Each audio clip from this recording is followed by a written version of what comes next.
Doctor साहब problem यह है ना सर कि जो इक्तदार में आ जाता है फिर वो भूल जाता है, और फिर जिसको इक्तदार से महरूम किया जाता है या जिसके ऊपर सख्तियां बढ़ रही होती है उसको बड़ी शिद्दत से एहसास होता है। तो आज तहरीक इंसाफ को बड़ी शिद्दत से एहसास हो रहा है कि उस वक्त जो इक्तदार मिला था, जो बैसाखियों पर दिया गया था, वो अनजस्टिफाइड था, लेकिन उस वक्त तहरीक इंसाफ मानने को तैयार नहीं थी। कि इंतखाबात के बाद से अब तक नारों, शोर शराबे और इल्जामात के दौरान हुकूमत साजी का अमल जारी है। वहीं इलेक्शन कमीशन इल्जामात के बीच 2 रोज से इंतहाई बरक रफ्तारी से अपना काम मुकम्मल कर रहा है। इलेक्शन कमीशन ने गुज़श्ता रोज तहरीक इंसाफ सुन्नी इत्तेहाद काउंसिल की मखसूस नशस्तें हासिल करने की दरखास्त रद्द की। वहीं इन नशस्तों को दूसरी जमातों को देने का ऐलान किया और आज इनमें से कुछ नशस्तें दीगर जमातों को अलॉट भी कर दी गई हैं।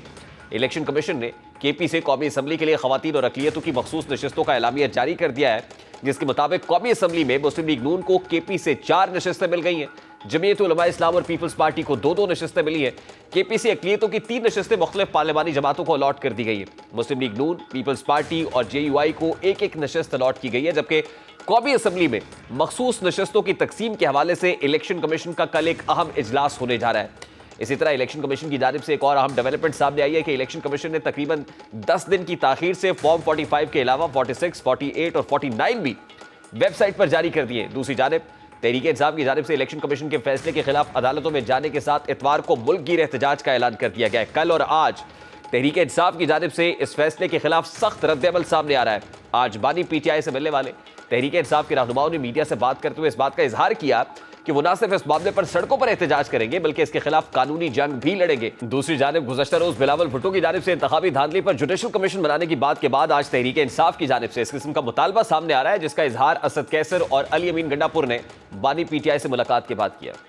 माई के ऊपर भी एक जुडिशल कमीशन बनाए और ये जो आपके पास CCTV के फुटेज हैं उनको मंगवाएं। वो अभी तक मंजर यहाँ पे नहीं आ रही, ताकि पता चले कि जिम्मेदारान कौन है, इसके बेनिफिशरीज कौन है और इसके जिम्मेदारान कौन है, उनके खिलाफ कानूनी कार्रवाई की जाए, ये हमारा मुतालबा है। तहरीक इंसाफ एक जानिब सड़कों को गरबाना चाहती है, दूसरी जानिब ऐवान के अंदर भी भरपूर एहतजाज कर रही है और सियासी कारकुनान को रिहा करने का मुतालबा किया जा रहा है। इसी मुतालबे से मुताल्लिक आज एक करारदाद कौमी असम्बली में जमा कराई गई है, जिसमें सुन्नी इत्तेहाद काउंसिल ने कौमी असम्बली सेक्रेटेरिएट में बानी चेयरमैन PTI की रिहाई का मुतालबा किया है।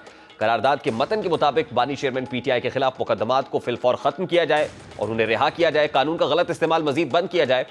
सुन्नी इत्तेहाद काउंसिल की करारदाद के मुताबिक शाहमूद कुरैशी, परवेज इलाही, डॉक्टर यास्मीन राशिद, उमर सरफराज चीमा, सनम जावेद, एजाज चौधरी, महमूद रशीद समेत दीगर को रिहा किया जाए, जबकि सहाफी इमरान रियाज और असद तूर को भी रिहा किया जाए।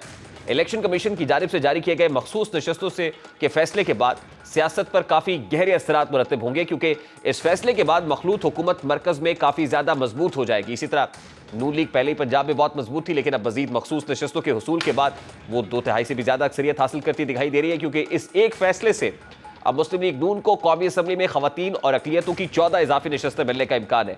पीपल्स पार्टी को कौमी असम्बली में 3 और सूबाई असम्बलियों में 7 इजाफी नशस्तें मिलने का इम्कान है, जबकि JUI की 6 नशस्तें मुतवक्के हैं। इसी तरह कौमी असम्बली में भी पीपल्स पार्टी, MKM और नून लीग इजाफी नशस्तें हासिल करने के बाद 218 या इससे ज़्यादा नशस्तें हासिल कर लेगी।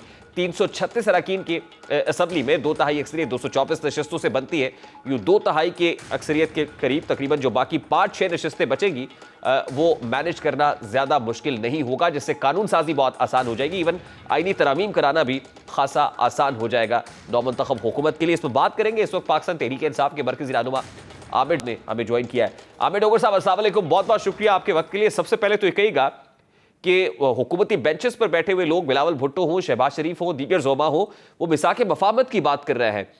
आज बानी PTI से मुलाकात हुई, इस पर PTI का और बानी PTI का उसूली मौक़िफ़ क्या है, क्या रद्द-ए-अमल है? बिस्मिल्लाहिर्रहमानिर्रहीम, बहुत शुक्रिया। देखें, इस माहौल में जब हमारे सैकड़ों कारकुन जेलों में हों, हमारी खवातीन 10 महीने से जेलों में हों और 4 दिन पहले भी जो हमने पुरअमन एहतजाज किया था पंजाब में, अब तक उसके तकरीबन कमोबेश 200 के लगभग कारकुन जेलों में हों, ऐसे में मुफाहमत की बात करना ये मुनाफकत है। हुकूमत हमेशा आगे बढ़ती है, हमेशा हुकूमत एक गुड जेस्चर देती है। हुकूमत आगे बढ़े। हमारा जो एक आईनी हकीकी मुतालबा है कि 8 फरवरी को जो हमारा मैंडेट चोरी किया गया और फॉर्म 45 की हमारी 80 कौमी असम्बली की सीटें और 65 सीटें हमारी पंजाब असेंबली की हमसे छीनी गई, और वो ओपन एंड शट है, वो हमारे पास है। आज 20 दिन हो गए, 25 दिन हो गए तकरीबन, इलेक्शन कमीशन ऑफ पाकिस्तान ने अब तक वेबसाइट पे फॉर्म 45 लोड नहीं किए।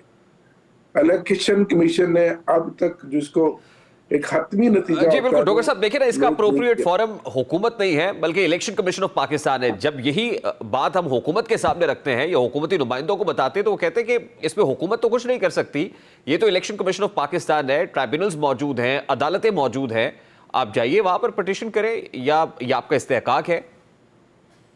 देखिए, इलेक्शन कमीशन ऑफ पाकिस्तान ने वो जो सिलसिला हमारे कागजात नामजदगी छीनने से शुरू हुआ, कल हमारी खसूसी नशिस्तें खवातीन की और मिनॉरिटी की छीन कर ये साबित कर दिया कि वो माइंडसेट अभी वहीं का वहीं है।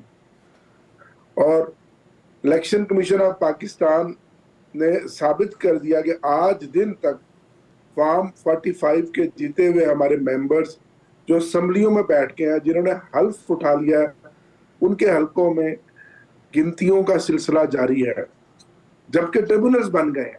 जो हुकूमत की बात का मतलब ट्रिब्यूनल्स बन गए हैं। 3 कौमी असम्बली की सीटें हमारी, उन्होंने उन ट्रिब्यूनल्स के बाद रातों रात नोटिफिकेशन निकाले, उनकी रिकाउंटिंग की, मोहरे डबल लगा के उनको हरा दिया गया, और उन मेंबर्स के कार्ड भी बन चुके हैं। और 5 मेंबर्स मेरे अभी भी हैं जिनके ऊपर ये रेडार लटक रहा है, तलवार लटक रही है, और ये कहा जा रहा है कि आप अभी भी अपनी सिमत जो है दुरुस्त करें, वरना आप अपनी सीट हाथ से खो बैठेंगे। ये कौन कह रहा है? ऐसे हालात कभी आपने देखे हैं? 70 सालों में ऐसे हालात देखे? अगर इस तरह करना था डॉक्टर साहब, ये कौन कह रहा है? तो आपने की है।